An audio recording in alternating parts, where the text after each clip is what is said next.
Hi friends, welcome to PBK options trader. ఈరోజు మనకు market అయితే గ్రీన్లో ఉంది ఫ్రెండ్స్, కానీ మన పొజిషన్ అయితే రెడ్లో ఉంది.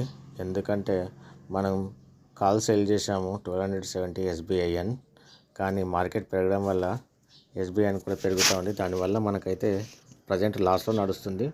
మనకు ఒకవేళ ఎస్బీఐఎన్ 1270 వరకే ఉంటే ఇట్లా మార్చ్ వరకు మనకైతే మంచి రిటర్న్స్ వస్తాయి. 11,000 అయితే ప్రాఫిట్ వస్తుంది.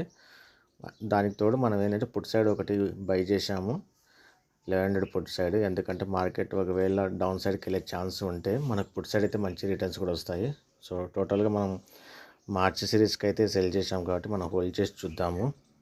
మనం ట్రేడింగ్ స్టార్ట్ చేసినప్పటి నుంచి వరుసగా 6 to 7 months అయితే మనం ప్రాఫిట్లోనే ఉన్నాము. కానీ లాస్ట్ 2 months నుంచి మనకు ఎక్కడో కొడుతుంది సీనా అన్నట్టు రెడ్లోకి వెళ్ళిపోయాము. చూద్దాం ఈ మంత్ ఎలా ఉంటుంది అనేది. మనం మార్చ్ సిరీస్కి అయితే సెల్ చేసాం కాబట్టి మనం హోల్డ్ చేసి చూద్దాం. ఇది నా ఇన్వెస్ట్మెంట్ అండి. ఇందులో మనపురం అయితే మంచి రిటర్న్స్ ఇస్తుంది, కానీ నేనేంటి బుక్స్ చేయను ప్రాఫిట్స్. ఫ్రెండ్స్, చాలామంది చూస్తున్నారు కానీ సబ్స్క్రైబ్ చేయట్లేదు. సబ్స్క్రైబ్ చేసుకోండి ఫ్రెండ్స్, మీ సపోర్ట్ మాకు అందించండి. ఫర్దర్ డీటెయిల్స్ కోసం గంట సింబల్ యాక్టివేట్ చేసుకోండి.